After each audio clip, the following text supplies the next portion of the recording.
ఈ రోజు మేమందరం పిఠాపురం దగ్గర ఉన్న బషీరమ్మ దర్గాకి స్టార్ట్ అయ్యాం. నా లైఫ్ లో టెంపుల్ కి వెళ్ళా, చర్చ్ కి వెళ్ళా, కానీ ఈ రోజే ఫస్ట్ టైం దర్గాకి వెళ్ళా. హిందూ అయ్యుండి వేరే మతాల గుళ్ళకి వెళ్ళడం ఏంటి బ్రో అడగండి. నాకు ఈ కుల మతాల జబ్బులు అయితే ఏమీ లేవు, అందరూ కావాలి. క్యాప్ పెట్టుకోవడానికి నా దగ్గర క్యాప్ లేదు, సో కచ్చిఫ్ పెట్టుకుని మెయింటైన్ చేస్తా. ఎలా ఉన్నా అందంగానే ఉంటా, అది వేరే విషయం.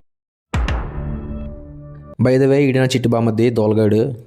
ఫస్ట్ టైం వచ్చా కదా, ఇక్కడ అన్ని డిఫరెంట్ గా కనిపించాయి.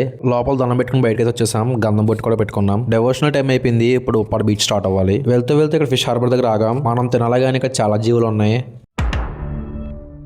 ఫైనల్లీ ఉప్పాడ బీచ్కి అయితే వచ్చేసా. నా లైఫ్ లో ఎన్ని ప్రెషర్స్ అండ్ డిప్రెషన్స్ వచ్చినా వాటిని పట్టించుకున్న పెద్ద ఉపయోగం ఏమి ఉండదు. ఉన్న హ్యాపీనెస్ చెడదింకోవడం తప్ప. ఏం జరిగినా మనం మంచిగా అనుకోవాలి. Be positive. నా బ్లడ్ గ్రూప్ కాదు, థింక్ చేయమని చెప్తున్నా. అలా అని చెప్పి ప్రతిదీ లైట్ తీసుకోకు, ఏది సీరియస్గా తీసుకోవాలో అది మాత్రం మర్చిపోకు. ఫ్రెష్గా స్నానం చేస్తాం, మెల్లమెల్ల మెరిసిపోతున్నాం.